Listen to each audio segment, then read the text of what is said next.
মা ছেলেকে ডাক দিয়ে বলছে, বাবা আমি যখন মারা যাব তখন আমার মাথার উপরে এই ফ্যানটা এটা পাল্টিয়ে নতুন ফ্যান লাগিয়ে দিবি। ছেলে বলছে, মা তুমি তো মরেই যাবে, তখন আবার ফ্যান কি হবে? মা বলছে, লাগবে, কারণ একটা মাস এখানে আমি আছি, ফ্যানটা ঘরে না। কর্তৃপক্ষকে বারবার আমি বলেছিলাম, কিন্তু ওরা কথা আমার শোনে না, কারণ তুই তো টাকা দিয়ে যাস নাই। 1 মাস পরে আজকে ওরা খবর দিয়ে তোকে নিয়ে এসেছে। বাস্তবতায় আমি যেটা দেখলাম, আমার তো মনে হচ্ছে আমি মারা যাওয়ার পরে তোর যখন এই বয়স হবে, তোর ছেলে মেয়ে মিলে তোরে ওইখানে দিয়ে যাবে। তোর তো আবার ফ্যান ছাড়া ঘুম হয় না, ছোটবেলা থেকে তোকে বাতাস দেওয়া ছাড়া আমি ঘুম পাড়াতে পারি না। তোর কষ্ট হবে রে বাবা, তুই আগে থেকেই ব্যবস্থা করে যা, আমি মারা যাওয়ার পরেই তুই ফ্যানটা পাল্টিয়ে দিবি। পৃথিবীতে শিক্ষিত মানুষ যারা দাবি করে, এরা যত মুরব্বী হয়ে যায়, বয়স যত বেড়ে যায়, এই মানুষগুলোর মর্যাদা তাদের পরিবারস্থ লোক থেকে দুনিয়ার মানুষের কাছে তত কমতে আরম্ভ করে। এর বাস্তব প্রমাণ সাবেক অর্থমন্ত্রী মরহুম আবুল মাল আব্দুল মুহিত। শিক্ষা দীক্ষা টাকা পয়সা প্রভাব প্রতিপত্তি ক্ষমতা কম ছিল আপনার চাইতে, তা না। 53 বছরের ভেতরে যে আপনারা এবার অর্থমন্ত্রী পেয়েছেন, আর এতদিন পর্যন্ত চট্টগ্রাম, সিলেট, ঢাকা ওই সমস্ত অঞ্চলগুলো বাংলাদেশ নিয়ন্ত্রণ করত। এত প্রভাব থাকার পরও দিন যত গেছে, মানুষের মর্যাদা আমার আল্লাহ পৃথিবীর কাছে কমিয়ে দিয়েছে। এমন কমিয়েছে, সন্তান পর্যন্ত অনেককে বাড়িতে রাখতে চায় না। কয়েকদিন ধরে আপনারা কিছুদিন আগে দেখতেছেন ফেসবুকে একটা ভিডিও খুব ভাইরাল হয়েছিল। 4টা ছেলে 2টা মেয়ে, 6 ভাই বোন মিলে পিতার সম্পদ গুলো সব নিজের নামে লিখে নিয়ে বাবাকে রাস্তায় ছেড়ে দিয়েছে। সুবহানাল্লাহ বলছে না, শুধু নাউজুবিল্লাহ বললে হচ্ছে না, এখানে আলহামদুলিল্লাহ বলা দরকার। এ লোকটাকে 95 বছর বয়সে 6 ভাই বোন মিলে রাস্তায় এমনিতে ছেড়ে দেয়নি, কারণ বেটা সারা জীবনে এই 6টা ছেলে মেয়েকে অনার্স মাস্টার্স করিয়েছে, কিন্তু আল্লাহর পরে যে তার স্থান সেইটাই জানায়নি। এটা জানানোর জন্য সে জায়গাগুলো দরকার, সেখানে সে ঘৃণা করত, সে দিত না। এই জন্য তার কপালে কি জুটেছে দেখেন। শুধু তার কপাল না, এই ভিডিওটা দেখার পরে আমার মনে হচ্ছে বাংলাদেশে আজ অনেক মুরব্বীর কপালে এইটাই জুটবে। কারণ বৃদ্ধাশ্রম গুলো খোঁজ নিয়ে দেখেন, কোন আলেমের মা বাবা আছে কিনা। কোরআন যারা জানে বসে পড়ে, তাদের মা বাবা ওখানে আমি পাইনি। আমি যতগুলো বৃদ্ধাশ্রমে ঘুরে ঘুরে দেখেছি, আমার এই ছোট জীবনে প্রায় 25টার উপরে বৃদ্ধাশ্রম দেখলাম। সেই রাঙ্গামাটির লংগত থানা থেকে শুরু করে বাংলার বিভিন্ন প্রান্তে কোন জায়গায় কোন আলেমের মা বাবা বৃদ্ধাশ্রমে পড়ে কাঁদতেছে আমি পাইনি। কারণ আলেমরা জানে আমার আল্লাহর পরে এই মুরব্বীর স্থান আমার কাছে। নিজে খেতে না পারলেও দরকার হয় ভিক্ষা করে এনে খাওয়াবে, অথচ ওই 6টা ছেলে মেয়ের ভেতরে আল্লাহর পরে মা বাবার স্থানে জ্ঞান কোনোদিনও মুরব্বী দেয়নি। তো জানবে কি করে? এই জন্য কায়দা কৌশল করে ফাঁকি দিয়ে মা বাবার সম্পদ গুলো নিজেদের নামে 6 জন লিখে নিয়ে মুরব্বীর ছেড়ে দিয়েছে। এবার দাম এটা ছেড়ে দেওয়ার পেছনে যে কয়টা কারণ, তার অন্যতম হচ্ছে এই 6 ছেলে মেয়ের স্বামী আর তাদের বউগুলো এই মুরব্বীকে এখন তারা বোঝা মনে করে।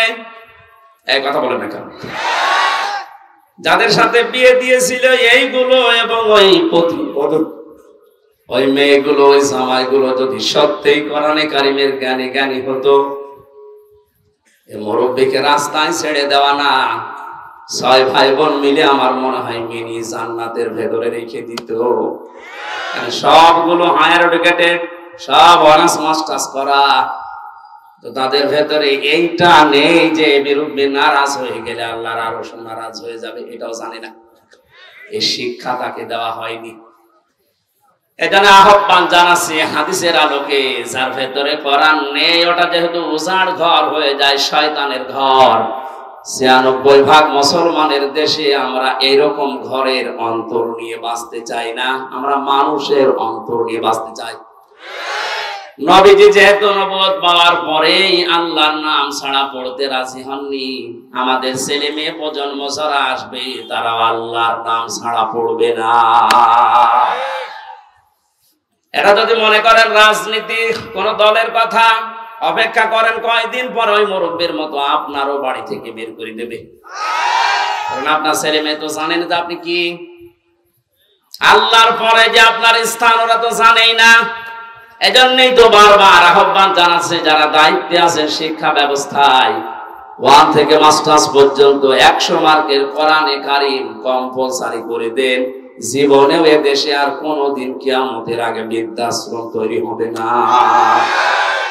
বৃদ্ধাশ্রম তৈরি করা হালাল হারাম? কি বলেন? প্রকাশ্য হারাম কাজ এটা। কোরআনে যত ব্যাখ্যামূলক শব্দ আমি পেয়েছি, সবচাইতে বেশি শব্দ পেয়েছি মার বাবার নামে। কোন জায়গায় 3টা, 5টা, 7টা, 9টা, 11টা, 13টা, 17টা, 22টা। এত ব্যাখ্যা দুনিয়ায় কারণ আমি কোরআনে পাইনি। আল্লাহ রাব্বুল আলামিন বলেন, আখফিদ লাহুমা জানাহাদ-দুল্লি মিনার রাহমা ওয়া কুর রাব্বিরহামহুমা কামা রাব্বায়ানি সাগীরা। আলেম যারা আছেন তাদেরকে বলছে, এবার সারা জীবনে আয়াতটা জন্মের পর থেকে আমরা অনেকে পড়েছি, এর ভেতরে একটা গোপন রহস্য আছে। আমার আল্লাহ কি সেট করেছেন তাকান তো ব্যাখ্যায়। আল্লাহ পাক বলেন আখফিদ, খফজন মানে ডাউন করার পরে ফল করে দেওয়া। পৃথিবীর সন্তানদেরকে আমার আল্লাহ যেন নিজে চোখে আঙ্গুল দিয়ে হাত ধরে বলতেছে, হে পৃথিবীর সন্তানেরা ডাউন করে দে, এরপরে ফল কর। কে ডাউন করার পরে ফল করবে? জানাহাজ বললে, জানাহন মানে ডানা, জানাহন মানে বলে না কেন? আমার প্রশ্ন, পৃথিবীর কোন মানুষের ডানা আছে? আছে? নেই।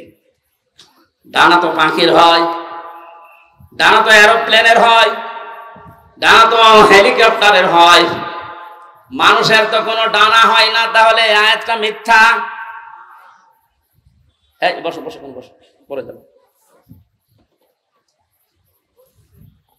আল্লাহ এমন উদাহরণ সেট করলেন কেন যেটা বাস্তবের সাথে মিলছে না? তাহলে কোরআনে ভুল পাওয়া গেল না, মানে আপনার মিলিয়ে দেওয়া লাগবে। আসেন,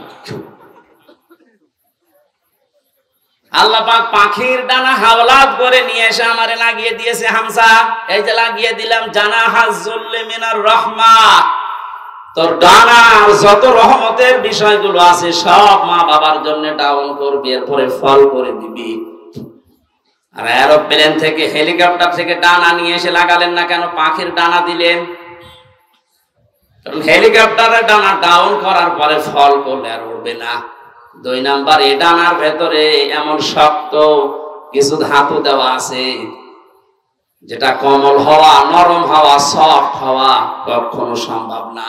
কিন্তু পাখির ডানা আল্লাহ হাওলাত করেছিলেন এই কারণে, কারণ এর ভেতরে এমন কিছু পর আছে, পালক আছে যেটা সফট, নরম, কোমল।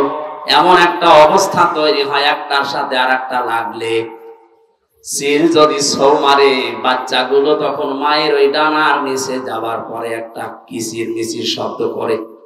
বাংলাতে ওই শব্দকে বলা হয় অনির্বচন সুখ। কি বললাম? একটা অনির্বচন সুখ বাচ্চারা অনুভব করেন। আল্লাহ পাক ঠিক যেন পাখির এই বাচ্চাদের মতো আপনার মার বাবা যতদিন আপনি বেঁচে আছেন আপনাকে বোঝাতে চেয়েছে, হামজা তোর মা বাবা যতদিন দুনিয়ায় আছে তারা যেন এই পাখির বাচ্চার মতো একটা সুখ তোর আন্ডারে থেকে পায়। তারা যেন মনে করে আবার হামজা বেঁচে থাকতে অন্তত আমাদের আর কোনো ঝামেলা নেই, আর কোনো চিন্তা নেই আমাদের। দিনাজপুরবাসী মন থেকে বলেন তো, আমাদের মা বাবা যারা দুনিয়ায় আছে এরা কি এই মনে করতে পারছে 24 ঘন্টায় অনেকের মুরব্বীরা চিন্তায় থাকে, না জানি কখন ভাত বন্ধ করে দেয়। হ্যাঁ, এইসব রংপুরের এলাকার মানুষ সহজ সরল, তো এই জন্য কিছু টের পাচ্ছেন না। এই সহজ সরল মানুষগুলো মা বাবাকে খুব ভালোভাবে আদর যত্ন করে, এই জন্য আপনারা বুঝলেন না। এটা যদি আমি কক্সবাজারে বলতাম ওরা টের পেত।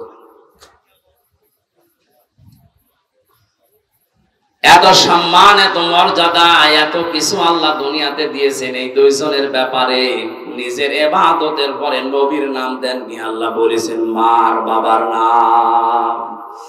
وَقَضَى رَبُّكَ أَلَّا تَعْبُدُوا إِلَّا إِيَّاهُ وَبِالْوَالِدَيْنِ إِحْسَانًا।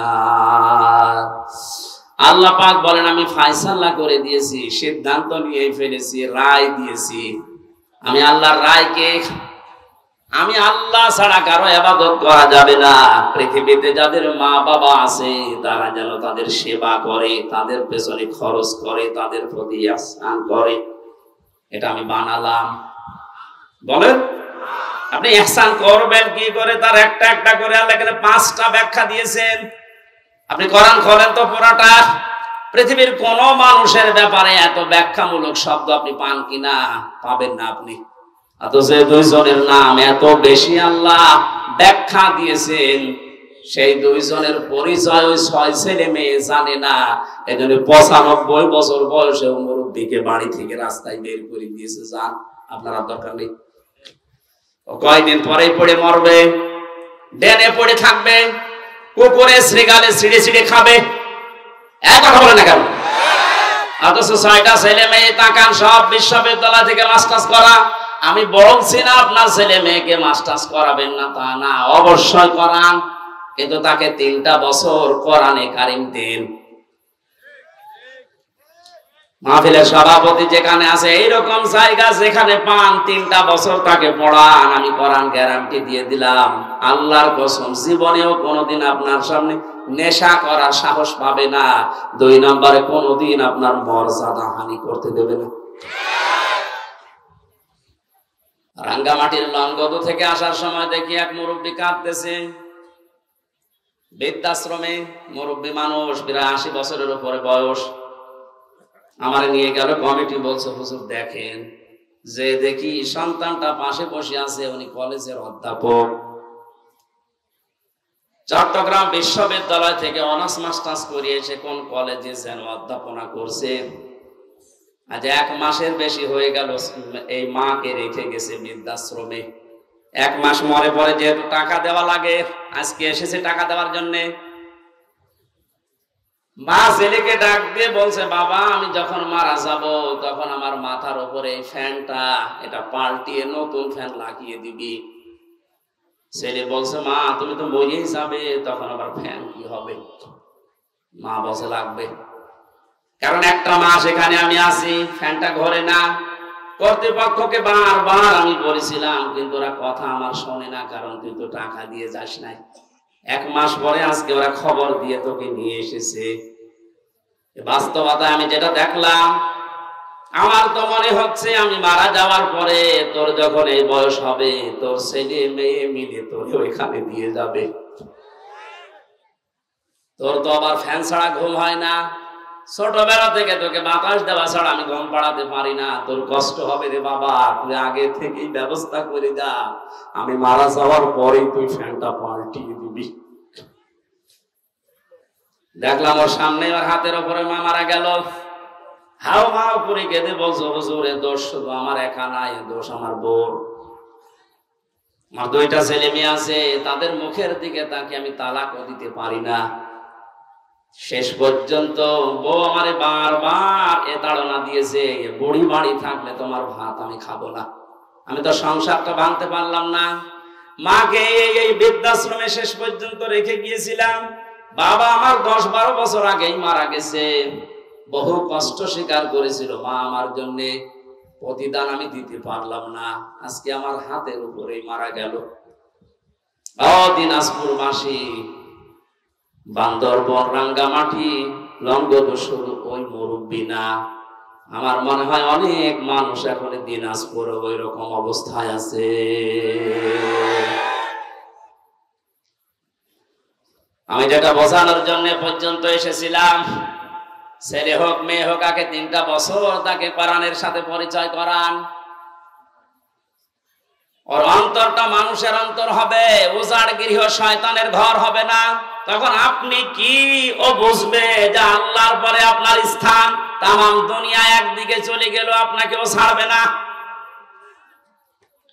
এই জন্য দায়িত্বে যারা আছেন আমি আবার আহ্বান জানাচ্ছি, শুধু আমরা একা মরবো না, একা ঝামেলায় পড়বো না, আপনিও ঝামেলায় পড়বেন।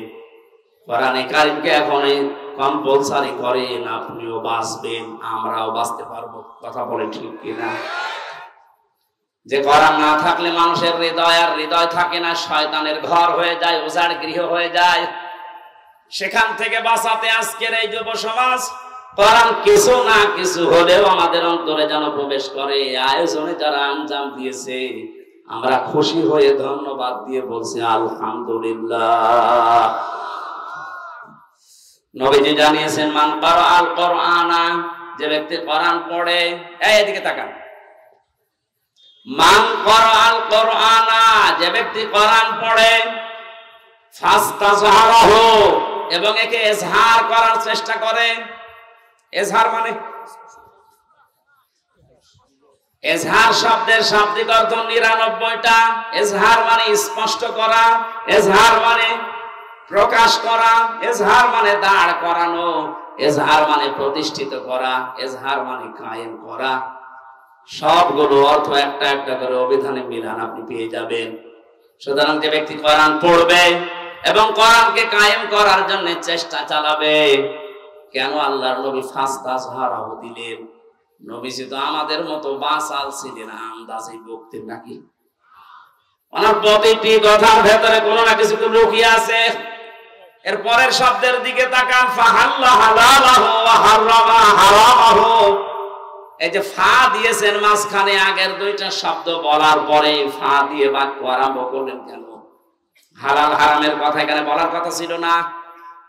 কোরআনকে ইজহার করার পরেই তিনি ফাহাল্লা হালালাহু ওয়া হারামা হারামাহু দিয়েছেন এই কারণে। কারণ কোরআন যদি প্রতিষ্ঠিত না থাকে, কোরআন যদি কায়েম না থাকে ব্যক্তি, পরিবার, সমাজ, রাষ্ট্রে, তাহলে ওই দেশে বসবাস করে এমন হালাল জিনিস আছে, এই হালাল জানার পর মানা যায় না। এটা তো বাংলাদেশে নেই। আমার কথা কি বুঝতেছেন? কোরআন যদি ইজহার না থাকে, কায়েম না থাকে, হারামকে হারাম জানার পরও ছেড়ে দেওয়া যায় না, এমন জায়গা এদেশে আছে।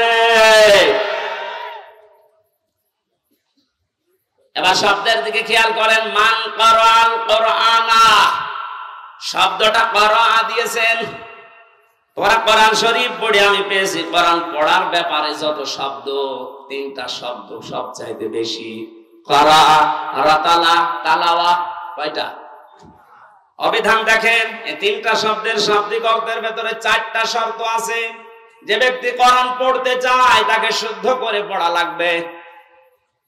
যে ব্যক্তি কোরআন পড়তে চায়, কোরআনকে তাকে বুঝতে হবে। আমি নাম নিলাম না, একজন মনে করেন এখানে আছে, তার বাবা মারা গেছে, সভাপতি সহ আমার মতো আরো 5 জনকে নিয়ে বলছে, হুজুর কোরআন খতম করে দেন। ওরা কোরআন খতম করে ফেললাম। উনি আমাদেরকে খাবার দাবার, হাদিয়া, তোহফা, সম্মান দিয়ে বিদায় করবে না করবে না? বলে না কেন? ওরা কোরআন শরীফ শেষ করে হাদিয়া তোহফা দিয়েছে, খাবার দাবার দিয়ে, সম্মান দিয়ে বিদায় দেবে। হঠাৎ করে যদি মহতামিম সাহেব বলে, হুজুর ওই ভাইকে ডাকেন তো, আপনাকে বাড়িওয়ালা ডাক দিয়ে যদি বলি যে পড়া কোরআন শরীফ আমরা খতম করে ফেললাম, কিছু বুঝেছেন? উনি বলতে পারবে? যেহেতু আরবি ভাষায় পড়েছি, মাতৃভাষা আমাদের আরবি না, আপনি বোঝেননি। এবার একটা মাত্র আয়াত আপনাকে আমরা আরবিতে পড়ার পরে একটু বাংলায় শোনাবো, তারপরে আপনি হাদিয়া দেবেন, খাবার দেবেন, বিদায় করবেন। যা করেন আরো বেশি করে করেন। আপনার সামনে আরবি আয়াতটা তেলাওয়াত করেছে সুর দিয়ে, ফাহাল্লা হালালাহু ওয়া হারামা হারামা ওয়া হাল্লাল্লাহুল বাইআ ওয়া হারামার রিবা। এখনো পর্যন্ত উনি বুঝেছে? বলেন বাংলায় যদি এবার বলি, এটা আল্লাহ জানাতে চেয়েছেন ব্যবসা তোমাদের জন্য হালাল আর সুদ হারাম। আপনি তো এতক্ষণ পর্যন্ত বাবা মরে গেছে এই জন্য আমাদেরকে পড়া কোরআন খতম করালেন, কিন্তু আপনি তো সুদ খান। এবার যা টাকা দিয়েছিল, খাবার দিয়েছিল, সব পিটিয়ে বের করবে। কথা বলছেন এখানে? আর সম্মান এতক্ষণ যা দিয়েছিল বলবে কি আপনি আমার গোপন জায়গায় হাত দিলেন, টাকা আপনাকে দিচ্ছি দাঁড়ান। যেহেতু আমাদের মাতৃভাষা আরবি না, এই জন্য আমরা হয়তো বুঝি নাই। গালি দিলে অনেকে মনে করে শুধু দোয়া করছে, কিন্তু এই শব্দটাই আবু জেহেল আবু লাহাবের সামনে যখন নবীজি পড়তেন, ওরা সুদের মহাজন ছিল। কি ছিল? ওরা বুঝে ফেলেছে যে মোহাম্মদ কি বলতে চায়। তখন আর বাংলা, ইংরেজি, আরবি, ফার্সি, উর্দুতে ব্যাখ্যা করা লাগতো না। আরবি পড়লেই ওরা বুঝতো, কারণ ওদের মাতৃভাষায় আরবি। বাস্তবে বাংলাদেশে এমন অনেক জায়গা আছে হালালকে হালাল জানার পর, হারামকে হারাম জানার পরেও মানা যায় না। কোরআন যেহেতু এজহার নেই, এজন্য আমরা মুসিবতে আছি। কোন মানুষ যদি কোরআন পড়ে এবং কোরআনকে বোঝে, যতটুকু বুঝবে তার উপরে ততটুকু বাস্তবে মেনে চলার চেষ্টা চালাবে। সাহাবায়ে কেরামের 2 পারা 3 পারা পড়তে সারা জীবন লেগে যেত। সূরা নাস আর ফালাক পড়তে হযরত ওমরের 11 দিন লেগেছিল তার জীবনীতে পেয়েছি। অথচ আমারে পড়তে দেন সূরা নাস আর ফালাক, আমি 3 মিনিটে শেষ করে ফেলবো। তাহলে হযরত ওমর মনে হয় পড়তে পারতেন না, তাই তার এত সময় লাগলো কোন কারণে? যে আয়াত পড়তেন ওইটা তার প্র্যাকটিক্যাল লাইফে মিলাতেন। কুল আউযু বিরাব্বিন নাস। আল্লাহ পাক বলেন, নবী আপনি বলুন আমি আশ্রয় চাই মানুষের রবের কাছে। এখন রব কি? রবের অর্থ প্রধানত 19টা। উনি 19টা বিষয় নিজের জীবনে মিলিয়ে দেখতেন। রব মানে আইনদাতা, রব মানে প্রতিপালক, রব মানে উকিল, রব মানে এরকম যত আছে মিলাতেন, দেখি আমার জীবনে মেলে কিনা। যখন দেখতে রব মানে আইনদাতা, আমার জীবনে আল্লাহর আইন আমি যতটুকু ওই সামর্থ্য আমি মানতে পারছি। রব আমার রিজিক দাতা, আমি আল্লাহ বাদে অন্য কাউকে রিজিকের উপরে ভরসা করি না, মানিও না। একটা একটা করে 19টা মিলিয়ে ফেলতেন। তখন বলতেন পরবর্তী আয়াত দেন মালিকিন নাস। আমরাও তো কোরআন এইভাবেই পড়ি। তার 11টা আয়াত পড়তে 11 দিন সময় লেগে যেত এইভাবে মিলাতে। আর আমাদের এক খতম করতে দেবেন 11 ঘন্টায় পুরা কোরআন পড়ে শেষ করে আর এক খতম শুরু হবে। এখানে কোরআন ব্যাখ্যায় আমি যতগুলো অর্থ পেয়েছি, অভিধানে 4টা শর্ত সব জায়গায় লেখা আছে। কেউ যদি কোরআন পড়তে যায় সে যেন শুদ্ধ করে পড়ে। ওয়ারাতিলিল কোরআনা তারতিলা। এই নির্দেশ কার? আরো জোরে বলেন। 2 নম্বরে কোরআন শুধু পড়লে হবে না, আফালা ইয়াতাদাব্বারুনাল কোরআন। কি হয়েছে তোদের? কোরআন নিয়ে কেন চিন্তা ভাবনা করো না? না বুঝলে আপনি চিন্তা করবেন কি দিয়ে? 3 নম্বরে এটা আপনার প্র্যাকটিক্যাল লাইফে আপনি মেলাবেন, বোঝার চেষ্টা চালাবেন। 4 নম্বরে যতটুকু বুঝেছেন এটা যেন মানুষ মানতে পারে সেই ব্যবস্থা করে দেবেন। এই 4টা শর্তের নাম হচ্ছে কোরআন। 4টার নাম কি?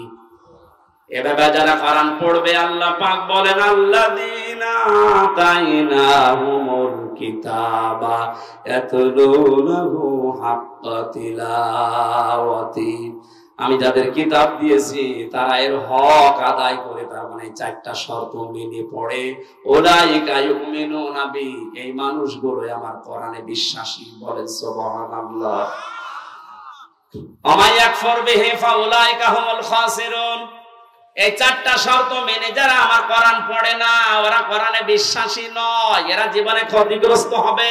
এটা আমি বানালাম? বলেন।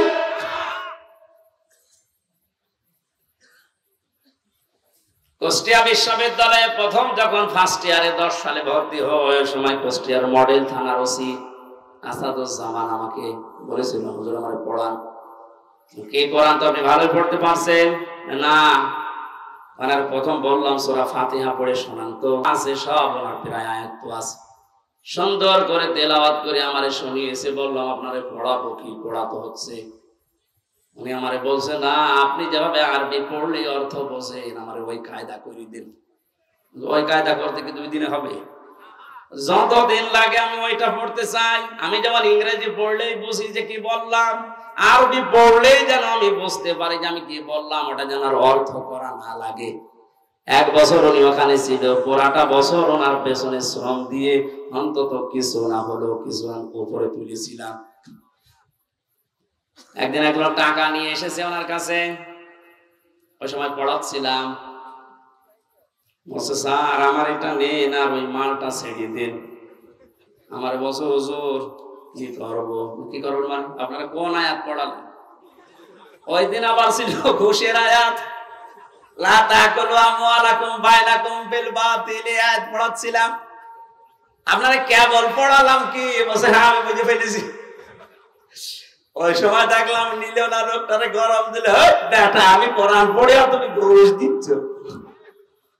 তাড়িয়ে দিয়েছিল ওই সময়, পরে নিয়েছে কিনা আমি জানি না। তো ওইরকম যদি হাদিয়া মাসে 10টা পায়, ও বেতন নেওয়া লাগে। এখন রিটায়ার্ড করেছি স্যার, দোয়া করি স্যারের জন্য, স্যার যেন যেভাবে ছিল ওই সময় ওটা যেন মরণ পর্যন্ত টিকে থাকতে পারে, বলে না আমি।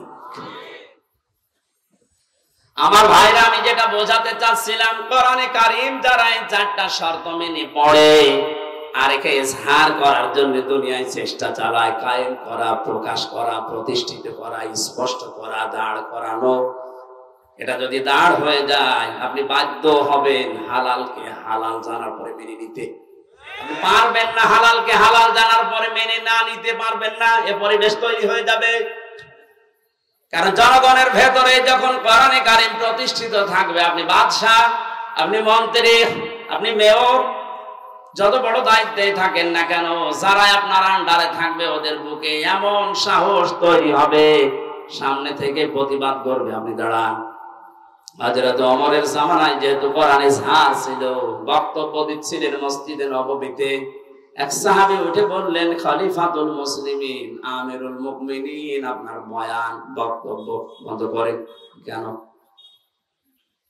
প্রত্যেকে রাষ্ট্রীয় কাপড় পেয়েছে একটা একটা করে, সেই হিসাবে তো আপনিও একটা পাবেন। আপনার শরীরের ভেতরে ডবল কাপড় দেখা যায়, অবশ্যই আপনি একটা বেশি পোশাক করেছেন। আমার মনে হয় কোন চেয়ারম্যান না, কোন মেম্বার না, মেম্বারের চান্স আছে এটা। ওর সামনেও যদি কেউ এরকম প্রতিবাদ করে যে কাবি খা, ওইটা কই, ওরে 10 বছর জেল খাটা লাগবে। আর সরাসরি প্রেসিডেন্টের সামনে দাঁড়িয়ে প্রতিবাদ করছে সাধারণ একজন মানুষ। হযরত ওমর ওই বয়ান বন্ধ করে দিয়ে বললেন, আল্লাহর নবীর সাহাবীরা, ঠিক আছে আমি ওর জবাবটা আগে দিয়ে নেই, আমি নিজে দেব নাকি আমার সামনের কাতারে আমার ছেলে আব্দুল্লাহ আছে, ও দেবে? হযরত আব্দুল্লাহ বললেন, বন্ধুরা প্রত্যেকেই একটা একটা করে কাপড় পেয়েছে, আমিও একটা পেয়েছিলাম, আমার বাবাও একটা পেয়েছে। যেহেতু বাবাকে মাঝে মাঝে বিদেশি প্রতিনিধি দলের সাথে সাক্ষাৎ করা লাগে, জুমার দিন নামাজ আদায় করানো লাগে কেন্দ্রীয় মসজিদে, ঈদের সময় নামাজ পড়ানো লাগে, বাবার এইরকম জামা নেই, এজন্য আমার কাপড়টাও বাবাকে দিয়েছি, 2টা কাপড় মিলে বাবা আমার কাপড় তৈরি করেছে। কারণ যদি ছাড় থাকে, কায়েম থাকে, ও দেশে আপনি উল্টা পাল্টা করে নিজে বাঁচতে পারবেন না, আপনাকে বাধ্য করবে কোরআন। এই ফাস্তা সাহারাহুর ব্যাখ্যায় আমি টিকার ভেতরে পেয়েছি, খলিফাতুল মুসলিমিন হযরত ওমর রাষ্ট্রের দায়িত্ব পালন করে এশার নামাজের পরে বাড়িতে আসলেন, বারান্দার দিকে তাকিয়ে দেখলেন একটা লাশ শিশু বাচ্চা 12টা টুকরা করে কে যেন রেখে গেছে। চিন্তায় পড়ে গেলেন, ডাক দিয়ে বলে, আমার দেশে কোরআনের বিচার চলছে, আর আমার ঘরের বারান্দায় একটা মাসুম বাচ্চাকে 12 টুকরা করে কে রেখেছে, এর বিচার না হওয়া পর্যন্ত আমার নিস্তার নেই। তদন্ত কমিটি গঠন করলেন, 3 দিনের ভেতরে রিপোর্ট দেবে। মানুষ পায় না, রিপোর্ট দেবে কি? হযরত ওমরের চিন্তায় খাওয়া দাওয়া বন্ধ হয়ে গেছে। কি হয়ে গেল? আমার দেশে একটা অবৈধভাবে মানুষ মারা গেল, তাও একটা নিষ্পাপ মানুষ, আমি কিছুই করতে পারলাম না এতক্ষণ পর্যন্ত। পৃথিবীতে মুসলমান 57টা দেশ, এখন প্রতিটি রাষ্ট্রের যারা দায়িত্বে আছে, আমাদের দেশে যেমন 1634 জন মানুষ আছে। এদের যদি অনুভূতি, এদের যদি আকল হযরত ওমরের মতো এভাবে কাজ করত যে আমার দেশে আমি আছি দায়িত্বে, আর বিনা কারণে অবৈধভাবে একটা লাশ পড়ে গেল, আমি কিছুই করতে পারলাম না, কিয়ামতের আগে এই দেশে অবৈধ কোনো লাশ কোনো জায়গায় পড়ে থাকতো না।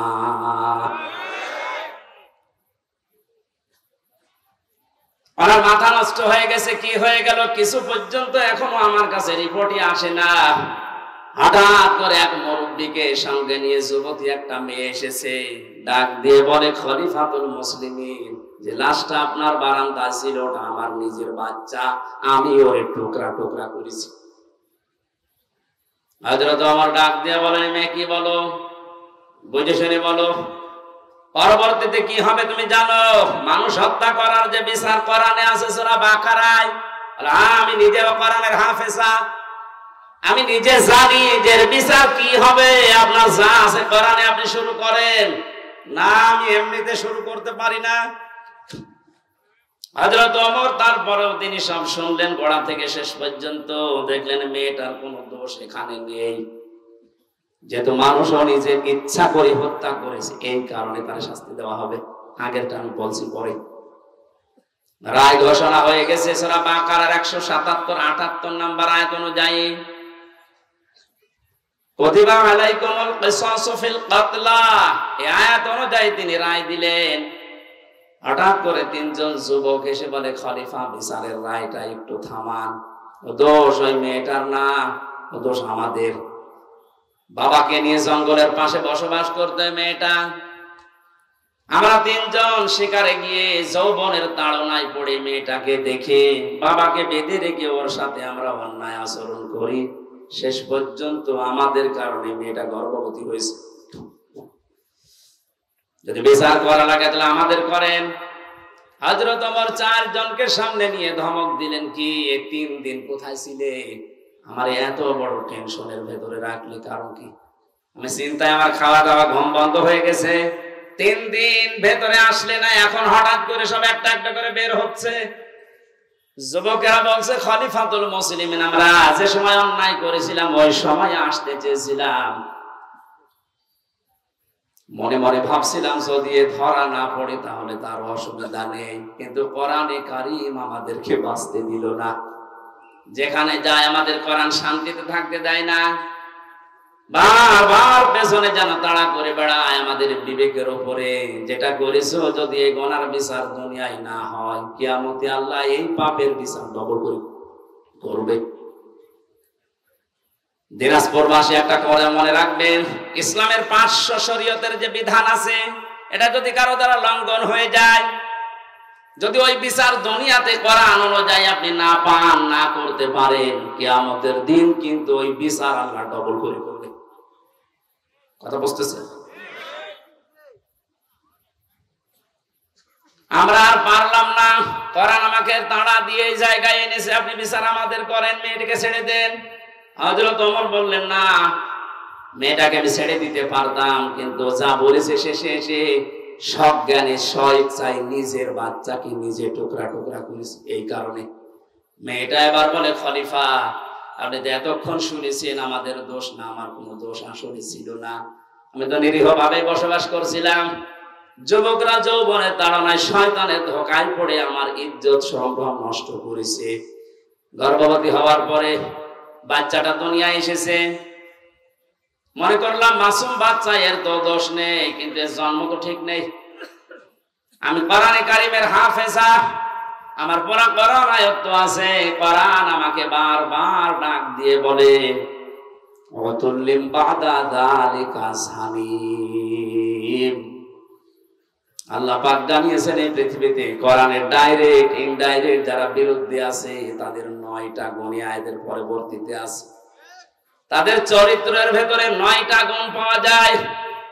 এক নম্বরে আপনি যখন দেখবেন কোরআনের বিরুদ্ধে ডাইরেক্ট হোক ইনডাইরেক্ট হোক কেউ যদি অবস্থান নেয়, ওটা সানিম বদমেজাজি, ওটা যার সন্তান। আমি তো দেখতে পেলাম এর বাবা ঠিক নেই, এর বাবা তো একজন না কয়জন, 3 জন বাবা মিলে ওরে জন্ম দিয়েছে, ওটা যার সন্তান। আমার পেটে এসেছে তাতে কি, জন্ম হয়েছে, বড় হওয়ার পরে আমার পেটের সন্তান কোরআনের বিরুদ্ধে অবস্থান নেবে, আমি মা হয়ে দেখবো, তখন তো আমি মুরব্বী হয়ে যাবে, ওরে কিছু বলতেও পারবো না। এই জন্য ছোটবেলায় ওরে বিদায় করে দিলাম, যেন আমার পেট থেকে পড়ে কোরআনের বিরুদ্ধে না যায়। আপনি এই কারণে না বিচার করেন। আমি ঘটনা বলার উদ্দেশ্য না, ফাস্তা জাহারাহু পড়তে যে আমি পেয়েছিলাম, কোরআন যদি এজহার থাকে, কোরআন যদি কায়েম থাকে, আমরা গুনাহগার, গুনাহ আমরা করবই, কারণ এটা আমাদের অভ্যাস, আমাদের স্বভাব। কিন্তু কোরআন আপনাকে বেঈমান হয়ে মরতে দেবে না। গুনাহ করলেও দুনিয়া থেকে বিদায় নেওয়ার আগে এমন কায়দা, এমন কৌশলে, এমন জায়গায় ফেলবে আপনি যেন নিষ্পাপ হয়ে মারা যেতে পারেন, মরণের পরে এই পাপের শাস্তি যেন আর পাওয়া না লাগে। কোরআনে কারীম যদি আমরা ইজহার করার চেষ্টা করি, হালালকে হালাল আমরা মানতে পারবো, হারামকে হারাম জানার পরে আমরা মানতে পারবো। আর যদি ইজহার না থাকে, আপনি যত সফিগিরি করেন, এই যে টুপিটা মাথায় দিয়েছি মনে করছেন অনেক সুন্দর লাগছে দেখতে, এর ভেতরে সুদ আছে। প্রশ্ন আসতে পারে, আপনি 200 টাকা দিয়ে টুপিটা কিনে এনেছেন, আপনার তো সুদের টাকা না। হ্যাঁ ঠিক আছে, কিন্তু এই টুপিটা যে ফ্যাক্টরিতে তৈরি হয়েছে, ফ্যাক্টরির মালিক লোন নিয়েছে, এক কথা বলছেন না। যতদিন পর্যন্ত দেশে যাকাত ভিত্তিক অর্থনীতি কায়েম না হবে, তার মানে কোরআন কায়েম না হবে, ততদিন আপনি ফেরেশতা জিবরাইলও যদি দিনাজপুরে বাস করে, ও ডাইরেক্ট ইনডাইরেক্ট সুদখোর।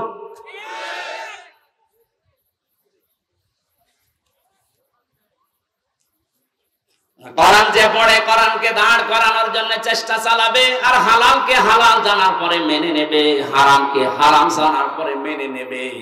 আল্লাহর নবী বলেন আদখালাহুল্লাহুল জান্নাহ, আল্লাহ তাকে জান্নাতে দিয়ে দিয়েছে, না দেবে না। না আপনি আলেম, এখানে বসে আছেন আলেমেরা, আদখালাহুল্লাহুল জান্নাহ, আল্লাহ তাকে জান্নাতে দিয়েছে না দেবে, দিয়েছে। আদখালা ইদখিল, এটা মাজির সিগা, অতীতের শব্দ। নবীজি কেন দিয়েছেন? তার মানে সত্যি যদি কেউ কোরআন ওই 4টা শর্ত মেনে পড়তে পারে, আর কোরআনকে জার করার জন্য, দাঁড় করানো, প্রতিষ্ঠা করার জন্য সারা জীবন চেষ্টা চালায়, হালালকে হালাল জেনে হারাম হারাম মনে করে যদি ছেড়ে দিতে পারে, ও যেন বিশ্বাস করে নেয় আল্লাহ তাকে জান্নাতে দিয়ে দিয়েছে। বাড়ি যাওয়ার পরে খেয়ে দিয়ে সুবহানাল্লাহ বলবেন। কি বললাম আপনি টের পাচ্ছেন? শুধু এতটুকু নবীজি শেষ করেননি, আশাফাহু ফি আশারাতিন মিন আহলি বাইতিহি কুল্লুহুম ক্বাদ ওয়াজাবাত লাহুন নার, তার ব্যাপারে এমন 10 জনের পক্ষে সুপারিশ গ্রহণ করার ক্ষমতা আল্লাহ তাকে দেবেন, তার পরিবারস্থ লোকদের ভেতর থেকে যাদের উপরে জাহান্নাম ওয়াজিব হয়ে গিয়েছিল। এই যে সম্মানটা এই কোরআনের কারণে, কিসের কারণে? এই কোরআন শোনার জন্য, বোঝার জন্য, আমল করার নিয়তে যারা বসে আছি, আমরা সেই কোরআনে কারীম থেকে আরম্ভ করছি তাফসীর আকারে সূরা আলে ইমরানের 133, 134 দুইটা আয়াত পড়েছি। তাফসীর আকারে আমরা একটা একটা করে যাব ইনশাআল্লাহ। জবান খুলে কোরআনের আয়াত থেকে শিক্ষা নেওয়ার উদ্দেশ্যে পড়েন, আউযু বিল্লাহি মিনাশ শাইতানির রাজিম। গরমে কি আপনারা সব বরফ হয়ে গেছেন? জবান খুলে পড়েন, শয়তান যেন আশপাশে না থাকে। আউযু বিল্লাহি মিনাশ শাইতানির রাজিম। বিসমিল্লাহির রহমানির রহিম। ওয়াসারিউ ইলা মাগফিরাতিন মির রাব্বিকুম ওয়া জান্নাতিন আরদুহা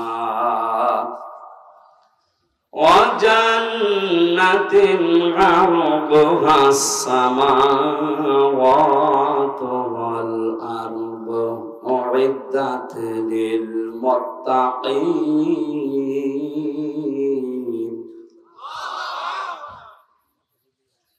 অনেকগুলো বিষয় ছিল, শানে নজরুল ছিল, ঐতিহাসিক প্রেক্ষাপট, নামকরণ সব আমি বাদ দিয়ে দিলাম, যেহেতু গরমে আমার ভেতরে ঘেমে একেবারে শোক চলছে, এত বাতাস হচ্ছে তারপরও ঘেমে যাচ্ছে। খুব তাড়াতাড়ি শেষ করব বলে আমি আয়াতের দিকে এগিয়ে যাচ্ছি সরাসরি তাফসীরে। আল্লাহ পাক বলেন সারিউ, তোমরা দৌড়াও, একা একা দৌড়াও না সবাই। এবার ওঠেন তাহলে দৌড়ানো আরম্ভ করি। সারিউ, আল্লাহর আদেশ, তোমরা সবাই মিলে দৌড়াও। এরপর আপনি দৌড়াবেন না, কোথায় দৌড়িয়ে যাবেন? ইলা মাগফিরাতিম মির রাব্বিকুম, তোমাদের রবের ক্ষমার দিকে দৌড়াও। পৃথিবীতে সবচাইতে বড় সম্পদ মুমিনের জন্য আল্লাহর ক্ষমা। আমি নিজে সহ যারা আলেমরা বসে আছে তাদেরকে বলছি, কিয়ামতের ময়দানে আল্লাহ যে বিচার ব্যবস্থা তৈরি করবেন, আল্লাহর বিচারের সিস্টেম হবে তিনটা। কয়টা? বলেন বলেন। এক নম্বরে, আমার আল্লাহ যদি ন্যায় বিচার করেন কেউ বাঁচতে পারবে না। কথা বলেন না কেন? আল্লাহ রাব্বুল আলামিনের বিচারে কোনো অবিচার বলতে কিছু নেই। আল্লাহর বিচারে কোনো অবিচার, আরে জবাব দেন না কেন? আল্লাহর বিচারে অবিচার আছে? ন্যায় বিচার করলে কেউ বাঁচবে না। অবিচারও নেই, ন্যায় বিচার করলেও বাঁচবেন না। করবে কি? আল্লাহ পাক যদি ক্ষমা করে দেয় দয়া করে কাউকে, তার গফফার নামের খাতিরে, এই লোকটাই শুধু জান্নাত পাবে। নবীজি মাঝে মাঝে বলতেন, আল্লাহর ক্ষমা ছাড়া কেউ জান্নাত পাবে না। সাহাবীরা বলেন, হে নবী আপনি? নবীজি কেঁদে কেঁদে বলতেন, সাহাবীরা আমিও আল্লাহর দয়া ছাড়া, ক্ষমা ছাড়া জান্নাত পাবো না। এই জন্য আল্লাহ এদের প্রথম শব্দে দিয়েছেন দৌড়াও আল্লাহর ক্ষমার দিকে। এটা যদি সত্যিই তুমি না পাও, আমার যে বানানো বাগান, যে জান্নাত, ওইটার আশা তুমি করতে পারো না। কাবা শরীফ যারা তাওয়াফ করে, সভাপতি যেহেতু হাজী সাহেব, ষষ্ঠ চক্করে আমরা সবাই মিলে একটা দোয়া পড়ি আল্লাহর কাছে, আল্লাহুম্মা ইন্না আলাইয়া হুকুকান ফীমা বাইনি ওয়া বাইনিকা। আর অনেকগুলো কথা আছে। আল্লাহকে কাবার সামনে নিয়ে বলা হয়, রব্বুল আলামিন তুমি আমার মালিক, আমি তোমার গোলাম। মালিক আর গোলামের ভেতরে অনেক দেনা পাওনা আছে। আমি গোলাম হিসাবে, তুমি মালিক, যা দেবে তো সব দিয়েছো, নেই থেকে তুমি আমাকে হামজা বানিয়েছো। উল্লেখ করার মতো আমি চেয়ারম্যান, কিসের চেয়ারম্যান? আমি উল্লেখ করার মতো কিছু ছিলাম না। ওনার বয়স যদি এখন 50 বছর হয়, 51 বছর আগে উনি কিছু ছিল দুনিয়ায়? এই কথা বলে না কেন?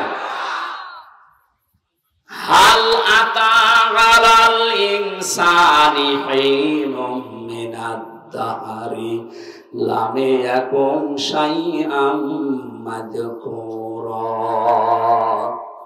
মানুষের জীবনে কি এমন সময় অতিবাহিত হয়নি যখন সে আলোচনা করার মতো, উল্লেখ করার মতো কিছু ছিল না?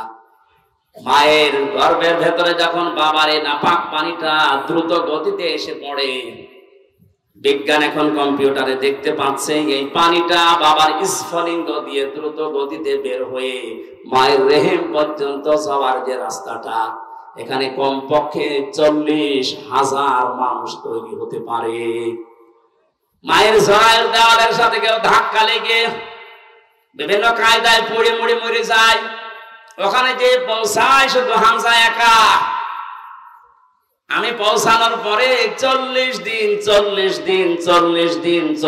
দিন এভাবে করে বিভিন্ন রূপ আমাকে আল্লাহ নিজে দান করেন।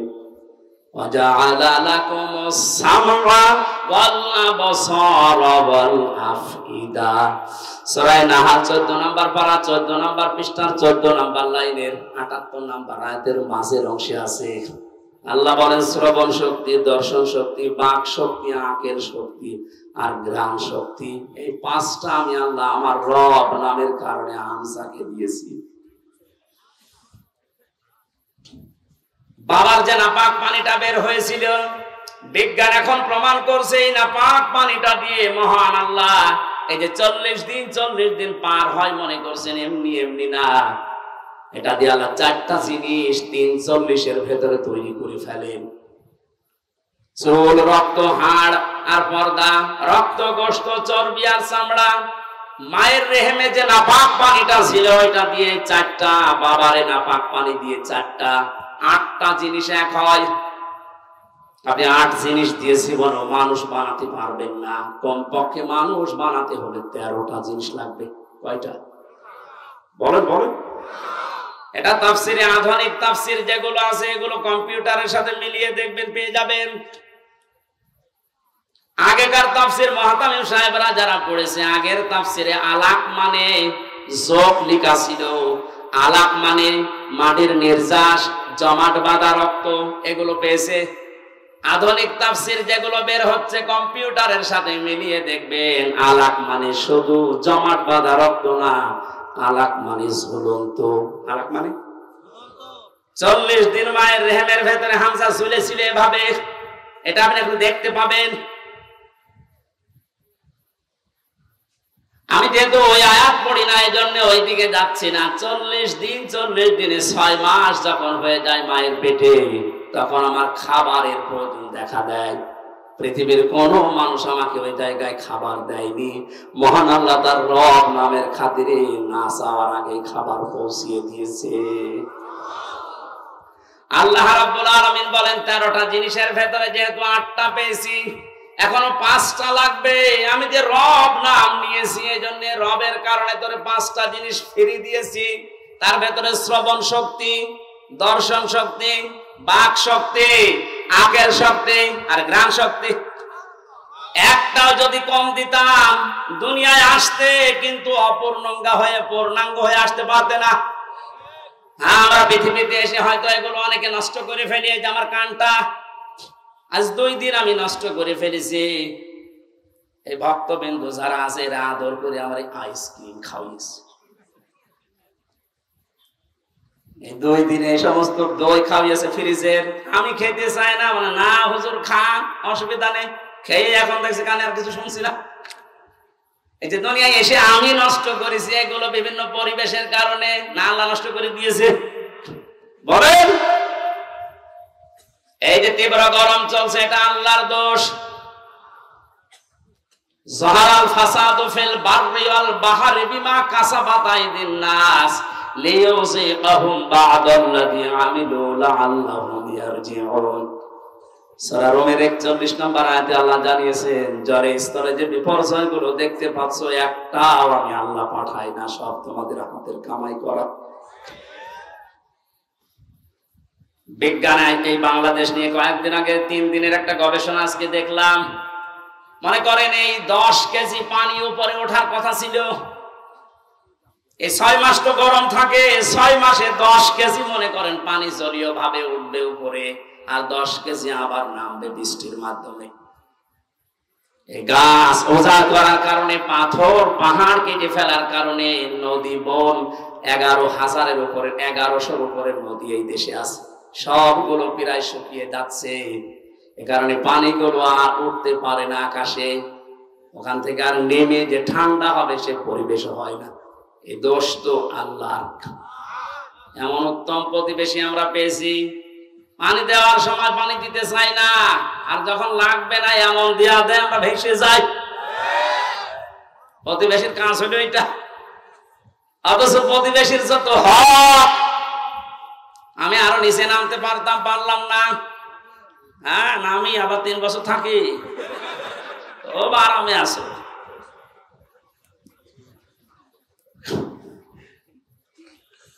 বিভিন্ন ধর্মীয় গোড়ামি বিশ্বাসের কারণে ওই সমস্ত জাতিরা তারা বিভিন্ন জিনিস পুড়িয়ে ফেলে, অথচ ওগুলো পুড়িয়ে ফেলার নিয়ম না, মাটির নিচে পুঁতে ফেলার নিয়ম। ওগুলো যেন পচে সার হয়, ওগুলো যে জমি উর্বর হয়, এই নিয়ম ছিল ইসলামে।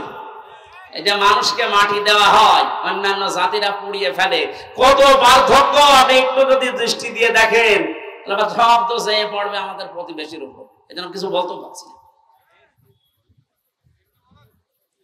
মা রান্না করছিল, ছেলেকে বলছে যে 50টা টাকা দিলাম, তেল নিয়ে আয়। ও তরকারি আমার চুলার উপরে রান্না হচ্ছে না, ও তরকারি রান্না দেখতেছে, বাজারে যে রাস্তার মাঝখানে দেখে মার্বেল খেলা হচ্ছে। 50 টাকা দিয়ে মার্বেল কিনে খেলা আরম্ভ করিস, 50 টাকায় হেরে গেছে। 3 ঘন্টা পরে বাড়িতে আসছে, মা তো সেরকম রেগে আছে। ওই যে তরকারি যেটা চুলায় দেয় আর নাড়ে, ওর নাম কি? ও যখন বাড়িতে এসেছে ডাক দিয়ে বলে, ওই হামজা, টাকা কই? কথা বলে না। তেল কই? কথা বলে না। 3 ঘন্টা কোথায় ছিলি? কথা বলে না। 3টা প্রশ্নের জবাব আমার জানা নেই। আসতে বলেন, আমি বললেই মার খাবো, না বললেও কথা বলে। প্রশ্নের জবাব গুলোকে আমার জানা নেই, বলতে পারবো, বললেই মারবে। আবার যদি চুপ করে থাকে যে বলবো না, মারবে। তারপরেও যদি একটু বুদ্ধিমান হয়ে থাকে, অন্তত 4-5টা মায়ের খাই, তারপরেও বলবো না, বললেই সমস্যা। মায়ের উপর দিয়ে যাক, এই জন্য তো 3 বছর মায়ের উপর দিয়ে গিয়েছে। আপনারা যারা মানুষ পুড়িয়ে ফেলেন, পরিবেশের যে কি ক্ষতি হয় আপনি জানেন। এই খড় কোটা যেগুলো বিভিন্ন আবর্জনা মনে করে আপনি পুড়িয়ে ফেলছেন, না, এটা নিয়ম নয়। বিশ্ব নবী 1500 বছর আগে এটা নিষেধ করে দিয়েছেন, মাটির নিচে দিয়ে দাও, এগুলো সার হয়ে যাবে। মাটির উর্বর শক্তি, খাদ্য তৈরি করার যে শক্তিটা আল্লাহ বাড়িয়ে দেবে। এই জন্য পানি ওঠা এখন বন্ধ। হয়তো 10 কেজি ওঠার কথা ছিল, উঠে চলে গেছে বিভিন্ন কায়দায়। এখন যে নামবে যে সমস্ত জায়গায়, ওই জায়গাগুলো পানি নামানোর জন্য যেটা দরকার ওই জিনিস নেই, আল্লাহ দেবে কি করে? আমরা তো গাছ কেটে সব শেষ করে ফেলি, পাহাড় গুলো উজাড় করে ফেলি। এরপরে যেখান থেকে আসা দরকার 1100 বিল, খাল, নদী, নালা যদি ভরাট থাকতো, এত গরমের ভেতরে আমাদের এই কয়েকদিন কষ্ট করা লাগতো না। এজন্য পাপের ফসল আমরা পেয়েছি। আল্লাহ বলেন, আমি একটু মজা চাকাই মাঝে মাঝে, দেখি ওরা ফিরে আসে কিনা। কিন্তু বাঙালি এমন চায়, ফিরে আসা দূরের কথা, আল্লাহর এই সমস্ত আযাব আসার পরে মন্তব্য দেয় টকশোতে বসে বসে যে এগুলো প্রাকৃতিক দুর্যোগ। তেমন কিছু না বেটা, প্রাকৃতিক দুর্যোগ বলে কিছু নেই, সব তোমাদের হাতের কামাই করা ফসল। পৃথিবীর যেই দেশে প্রকাশ্য জেনার ব্যভিচার বেড়ে যায়, মহান আল্লাহ তখন সঙ্গে সঙ্গে দেশে গজব নাজিল করার সিদ্ধান্ত নেয়। বাস্তব প্রমাণ দুবাই। কথা বলে না কেন? আমেরিকায় এত জেনা হয় না। বড় বড় ভবনগুলো সব জেনার কারখানা। আল্লাহর শরীরের বাইরে চলে গেছে না, বিমানবন্দর পর্যন্ত ভাসিয়ে দিয়েছে। যা এখন এই ঘাস শুকিয়ে উঠতে ওদের 10 বছর লাগবে। দুবাইয়ের মতো এত উন্নত জায়গাগুলো যদি আল্লাহ কয়েক ঘন্টায় ধ্বংস স্তূপে পরিণত করে দিতে পারে, আমাদের দেশকে কিছুই করতে পারবে না, কারণ আমরা করোনা মোকাবেলা করে ফেলেছি।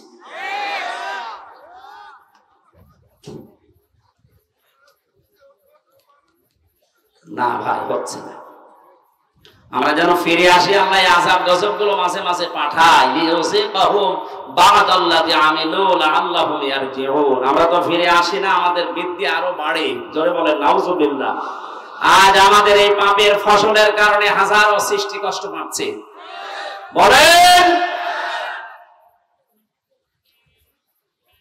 একটু ভেবেছেন এই পাঁচটা জিনিস আল্লাহ যেটা দান করেন নিজের পক্ষ থেকে যদি একটাও কম দিত, আপনি মনে করেন শ্রবণ শক্তি পাননি, কালা হয়ে দুনিয়ায় আসতেন, কত রকমের সমস্যা হতো আপনি টের পাচ্ছেন না? যদি দর্শন শক্তি আল্লাহ না দিত, আমি নিজে বাস্তবে দেখেছি, কুমিল্লায় এক মাহফিলে খাবার খাচ্ছিলাম, হঠাৎ বিদ্যুৎ চলে গেল, পাশে এক অন্ধ বসে খাবার খাচ্ছিল, আমরা চিল্লা পাল্লা করছি তাড়াতাড়ি কারেন্টের ব্যবস্থা করেন, আলো কই। হঠাৎ অন্ধ আমার হাত চেপে ধরে বসে, হুজুর মাত্র 2 মিনিট কারেন্ট চলে গেছে, আপনি চিল্লাচ্ছেন। মাত্র 11 বছর বয়স, 2 চোখ নেই, পুরা কোরআন শরীফ আয়ত্ত করে ফেলেছে, সুন্দর করে তেলাওয়াত করছিল। হঠাৎ বিচারক ডাক দিয়ে বলছে, বাবা তোমার যে চোখ নেই, তোমার কি আল্লাহর প্রতি কোনো অভিযোগ আছে? ছেলেটা অতটুকু বয়সে, আমি তো মনে মনে করছিলাম না জানি কি বলে ফেলে আল্লাহর বিরুদ্ধে। বলছে চোখ তো নেই, অভিযোগ তো নেই, আরো আমি খুশি আছি। বিচারক বলছে, কিসের খুশি তুমি? ছোট মানুষ, অতটুকু বয়স, 11 বছর বয়স, কোরআনের হাফেজ, অন্ধ।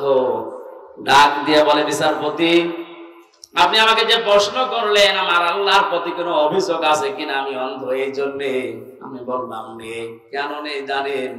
কিয়ামতে যেদিন আল্লাহ বিচার করবে, চোখওয়ালা মানুষদেরকে আল্লাহ ডাকবে, সিরিয়াল হিসাবে আমারও ডাকবে।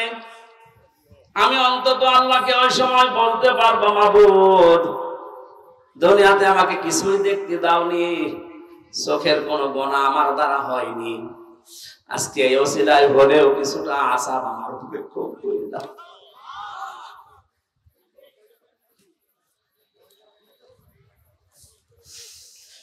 কাবা সামনে নিয়ে মানুষ এই কথাগুলো আল্লাহকে শোনাচ্ছে, আল্লাহুম্মা ইন্না আলাইয়া হুকুকান ফিমা বাইনি ওয়া বাইনিকা। হে মাবুদ তুমি তো আমার মালিক, আমি তোমার চাকর, গোলাম, সার্ভেন্ট, বান্দা, ভিক্ষু যাই বলেন। আমি তো নেই থেকে হামজা হয়েছি, 13টা জিনিস তুমি দয়া করে আমাকে দিয়েছো, যা দেওয়ার দরকার সব আমারে দিয়েছো, একটাও বাকি নেই তোমার দিতে। কিন্তু তুমি মালিক হিসাবে তো আমার কাছে কিছু পাবে, আমি তো তোমাকে কিছুই দিতে পারলাম না। আজকে কাবা এসেছি সেই বাংলাদেশ থেকে, একটা পুঁজি আমার আছে, আল্লাহ তুমি আমার মাফ করে দাও। আল্লাহ বলেন এই ক্ষমার দিকে দৌড়া, এটা যদি না পাই জীবনে তার পুরা জীবনটাই ব্যর্থ। ফেরাউন ক্ষমা পায়নি, এজন্য 650 বছর রাজত্ব করে ওর জীবন ব্যর্থ। বলেন আজ যারা 41 সাল 71 সাল টার্গেট দেন, 71 না কিয়ামত পর্যন্ত যদি আপনি হায়াত পান আর ক্ষমতায় থাকেন, আল্লাহ পাক যদি আপনাকে মাফ না করে, আপনার পুরাটা জীবন ব্যর্থ। কি করবেন আপনি জীবনে? না সন্তানাদি বেশি জন্ম দিলেন, বেশি খাবার খেলেন, বেশি দিন বেশি থাকলেন, এই শেষ। আপনি একদিন না একদিন তো মরবেন, মাস্ট বি মরবেনই। কারণ আপনার চাইতে বড় লোক যিনি, মুহাম্মদ রাসূলুল্লাহ, এত বড় দামি মানুষ মারা গেছে। জীবন এটাই, এই ধোঁকাটা আমরা আসলে এখনো পর্যন্ত অনেকে বুঝার পরও না বোঝার ভান করে থাকি। কোরআন আমি হাতে নিয়ে বলছি, পৃথিবীতে স্ত্রী ধোঁকা, সন্তান আদি ধোঁকা, মা বাবাও ধোঁকা, পুরা দুনিয়াটাই ধোঁকা। আমাল হায়াতুদ দুনিয়া ইল্লা মাতাউল গুরুর। আল্লাহর কথা 100 ভাগ সত্য। আল্লাহ বলেন পুরা দুনিয়ার জীবনটাই ধোঁকা, এর ভেতরে পড়ে থেকে আসল জীবনটা নষ্ট করো না। দৌড়াও, আমি আল্লাহর ক্ষমা পাও কিনা এইটার দিকে দৌড়াও। জান্নাতিন আরদুহা, ওই জান্নাতের দিকে দৌড়াও যে জান্নাতের প্রশস্ততা আকাশ আর জমিনের চাইতেও বিস্তৃত। উইদ্দাত লিল মুত্তাকিন, যেটা আমার পরহেজগার, যেটা আমি আল্লাহ আমার আধুনিক বান্দাদের জন্য পরহেজগার, আল্লাহওয়ালা, তাকওয়াবান। ভদ্রলোক শব্দটাও আছে তাফসিরে, যারা ভদ্রলোক তাকওয়াবান, আমি আল্লাহ তাদের জন্য আমার এই বিশাল বাগানটা তৈরি করে প্রস্তুত করে রেখে দিয়েছি। এবার আসেন তো আমার আসল আলোচনার বিষয়ে শুরু করছি। আল্লাহ যে বলেন উইদ্দাত লিল মুত্তাকিন, আমার মুত্তাকি বান্দাদের জন্য এই বাগান আমি রাখলাম। হাদিসে কুদসির ভেতরে পড়েছি, আল্লাহ রাব্বুল আলামিন হাদিসে কুদসি এটা আ'তাদতু লিইবাদিহিস সালিহিন মা লা আইনুন রাআত ওয়ালা উযুনুন সামিআত ওয়ালা খাতারা আলা কলবি বাশার। নবীজিকে দিয়ে আল্লাহ বলাচ্ছেন, নবী আপনি বলেন আমার বান্দার জন্য এমন বাগান, এমন জান্নাত আমি তৈরি করে রেখেছি কোনদিন কোন মানুষের চোখ দেখে নাই, কোনদিন কোন কান শোনে না এর বর্ণনা। আমি আর কতটুকু বর্ণনা দিতে পারবো তাফসীর দিয়ে? আল্লাহ পাক নবীকে দিয়ে বলাচ্ছেন যে এমন বাগান আমি বানালাম, আমার কোন বান্দার চোখ তো দেখে নাই, কানও শোনে নাই, কোনদিন কারো কল্পনার জগতে আসে নাই। মানুষের কল্পনার জগৎ ছোট না বড়? বলেন বলেন, কেমন বড় বলেন তো? আমি কল্পনা করলাম এখানে 10 তলা বিল্ডিং হবে, কয় মিনিট লেগেছিল? 2-3 সেকেন্ডের ভেতরে আমার কল্পনা শেষ যে 10 তলা বিল্ডিং হবে এখানে, অথচ এটা বানানে 2-3 মিনিট সময় লাগবে, 2-3 বছর লাগবে। এরপরও কত মাল মশলা লাগবে আপনি হিসাব করেন। আল্লাহ পাক বলেন মানুষ যে কল্পনা করেছিল 10 তলা বিল্ডিং, ওয়ালাকুম ফিহা মা তাশতাহি আনফুসুকুম ওয়ালাকুম ফিহা মা তাদদাউন। আমি এমন জান্নাত বান্দা বান্দীদের জন্য বানিয়েছি যেখানে চাওয়ার আগে জিনিস পাওয়া যাবে। ধরে বলেন সুবহানাল্লাহ। এই জান্নাতের দিকে আল্লাহ দৌড়ানোর জন্য আমাদেরকে আহ্বান জানালেন যে দৌড়াও। আমি প্রস্তুত করে রেখেছি আমার বান্দাদের জন্য যেটা কল্পনার জগতেও ধরে না। 5টা গুণ যারা দুনিয়াতে অর্জন করতে পারবে আমার আল্লাহ তাদের জন্য এই বাগান প্রস্তুত করেছেন। কয়টা বলেন বলেন? কোরআনে কারীম জানাচ্ছে আল্লাযীনা ইউনফিকুনা ফিস সাররা'i ওয়াদ দাররা, যারা সুখে দুঃখে দান করে, মানুষের জন্য খরচ করে। ইনফিকুনা এটা মোজারে বর্তমান, ভবিষ্যৎ, প্রেজেন্ট, ফিউচার। যারা সুখে হোক দুঃখে হোক যে অবস্থায় থাকুক খরচ করার অভ্যাস তৈরি করেন। আমাদের বলেন আমার কিছুই নেই, আমি করবো কি, যা সব তাই করবেন, এটা আমার কথা বলার যোগ্যতা আছে, এইটা আমি ইসলামের জন্য মানবতার জন্য চেষ্টা চালাবো খরচ করার। আপনার লেখনের যোগ্যতা আছে ওইটা আপনি লিখবেন, আপনার ক্ষমতা শেয়ার আছে ওইটাই আপনি খরচ করবেন। ওসি সাহেব মনে করেন ওনার শেয়ারে খরচ করার বিষয় কি, শেয়ার খরচ করলে শেয়ার থাকবে। ওনার সামনে একটা এসআই সাধারণ একজন বিনা কারণে মানুষকে ধরে এসে পিটাচ্ছে, ওনার কিছু করাও লাগবে না, টাকা পয়সাও দেওয়া লাগবে না। ওনার শুধু চেহারাটা সামনে নিয়ে যদি বলে এই বেটা কি করিস, এমনিতে আমার আল্লাহ ওই লোকটাকে মুক্ত করে দেবে। এটা ওনার খরচ, এটা কি?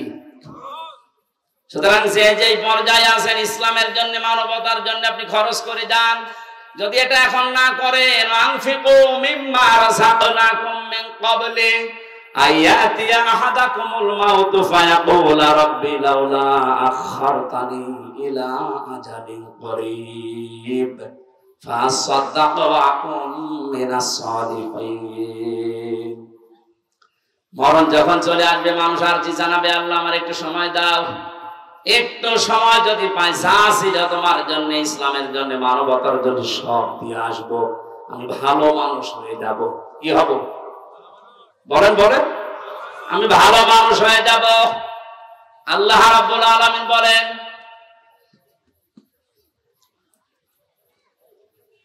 আলা ইউআখিরাল্লাহু নাফসান ইযা জাআ আজালুহা আল্লাহু খাবীরুম বিমা তা'মালুন।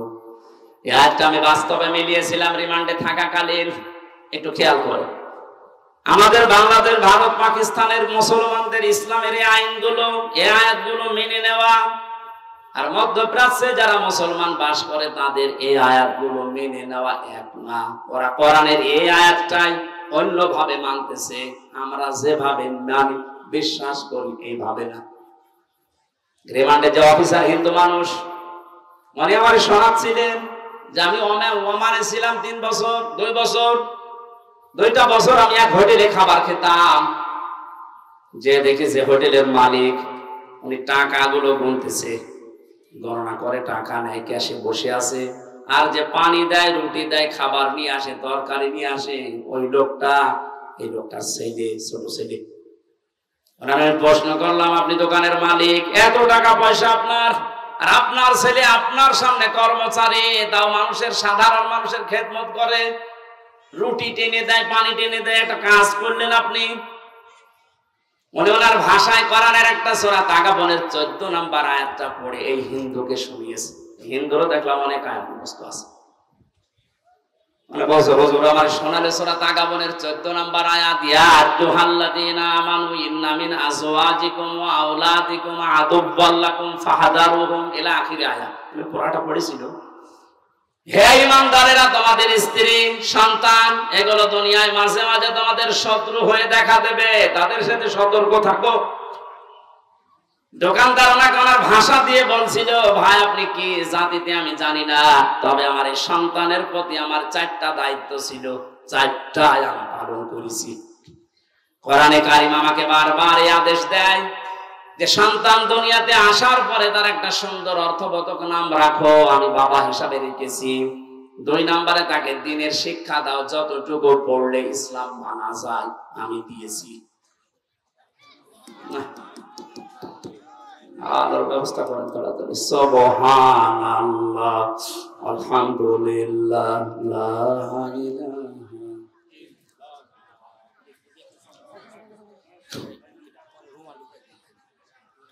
আবার করবো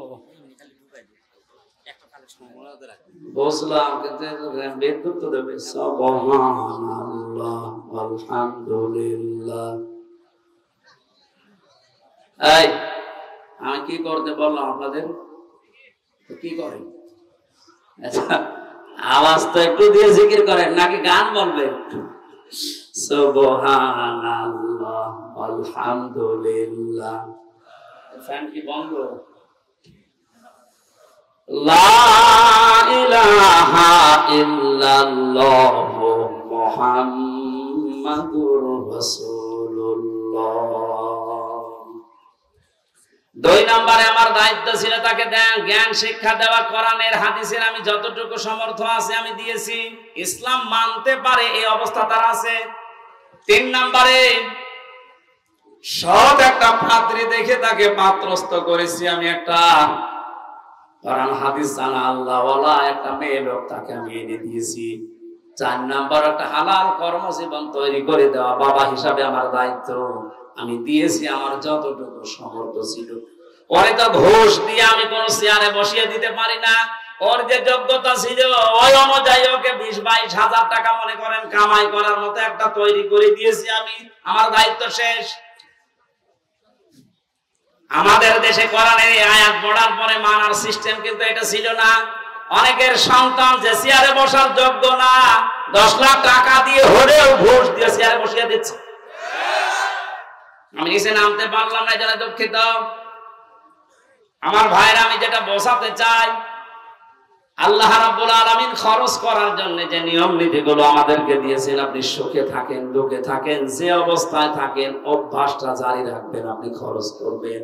ওয়াল কাসিমিনাল গায়জ ওয়াল আফিনা আনিন নাস। আল্লাহ পাক বলেন, যারা রাগ চেক দেয়, রাগকে যারা চেক দিতে পারে, রাগ হওয়ার পরে চেক দেওয়া, এটা বড় মুজাহিদের কাজ। মানুষকে যারা মাফ করে দেয়, ক্ষমা করে দেয়, এই সুযোগটা আমরা যেন হাতছাড়া না করি। দুনিয়াতে যদি সামর্থ্য থাকার পরেও কোন মানুষকে একটা অপরাধ মাফ করে দেয়, কিয়ামতে মহান আল্লাহ আমার 70টা অপরাধ নিজ গুণে মাফ করে দেবে। এই মানুষগুলোকে আল্লাহ সবচাইতে বেশি ভালোবাসেন বলে ঘোষণা দিয়েছেন। এরপর বাকি যে কয়টা আছে আমরা তাফসীর আকারে বলবো। বারবার এই যে কাগজ পাঠাচ্ছে, হুজুর কালেকশন হয়নি, টাকা তুলে দেন। এখন টাকা তুলে মানুষ দেবে? যতটুকু যার সামর্থ্য আছে, এখনো দেওয়ার মতো পরিবেশ পাননি, দেননি। ওনারা যাচ্ছে যেন আগামীতে এটা একবার বন্ধ হয়ে না যায়। এই জন্য যারা যাচ্ছে 2-3 মিনিটের ভেতর ওনাদের কাছে দিয়ে দিন। এই শ্রেণী কই এটা করা তো ঝামেলা বারবার। কি হলো, লোকজনই নেই, কারে কি বললাম? নিজেরা দায়িত্ব নিয়ে কয়েকজন তৈরি করে দিন তো, যুবক যারা আছেন যে ব্যাস মারা ওরা যাচ্ছে, ওনাদের হাতে আপনারা বের করে দেন, 2-3 মিনিটের ভেতরে দিয়ে দেবেন ভাই, এরা যেন একেবারে হতাশ হয়ে না পড়ে। সুবহানাল্লাহ আলহামদুলিল্লাহ লা ইলাহা ইল্লাল্লাহ, সুবহানাল্লাহ আলহামদুলিল্লাহ লা ইলাহা ইল্লাল্লাহ। এই তাড়াতাড়ি করো। সুবহানাল্লাহ আলহামদুলিল্লাহ লা ইলাহা ইল্লাল্লাহ। পারিবারিক জীবনে আমাদের কম বেশি প্রত্যেকের, এমনকি হিন্দুদের পারিবারিক যে সমস্যাগুলো, এটা শুধু মুসলমানদের, হিন্দু খ্রিস্টান মুসলমান যা আছে জাতি পৃথিবীতে সবার কম বেশি পারিবারিক ঝামেলা চলছে। কারণ জেলখানে অনেক হিন্দু বউ মারার অপরাধে যাবজ্জীবন জেল খাটছে। এই জন্য পারিবারিক জীবনের যে সমস্যাগুলো এবং একটু সমাধান করে আমাদের যেন দুনিয়ায় শাস্তি পাওয়া না লাগে, পৃথিবীর এই ছোট্ট সংসারটা যেন একটা জান্নাত বানিয়ে ফেলতে পারি, পরকীয়া প্রেমের যে হিরিক চলছে এটা যেন বন্ধ হয়। এ বিষয়ে আমি 2টা বই লিখেছিলাম, একটা হচ্ছে নারীদের জন্য, একটা পুরুষদের জন্য। এই স্টেজের পেছনে গাড়ি আছে না কোথায় আছে জানি না, ওই সামনে আছে, ওটা আপনারা নিয়ে ওনাদেরকে পড়তে দেবেন। এটা আমি আগে কোনদিন করি নাই, জেলখানায় যে বাস্তব অভিজ্ঞতা পাওয়ার পরে এটা লিখেছিলাম। দেখলাম হাজারো মানুষ জেল খাটতেছে পারিবারিক জীবনে দাম্পত্য কলহের কারণে। এটা সমাধান করা দরকার। বাস্তবে আমাদের সুখের সংসার কিভাবে তৈরি হয়, আল্লাহ আমাদেরকে এই বইটা থেকে কিছু জ্ঞান অর্জন করে বাস্তবে আমল করার। কি ঝড় উঠছে নাকি?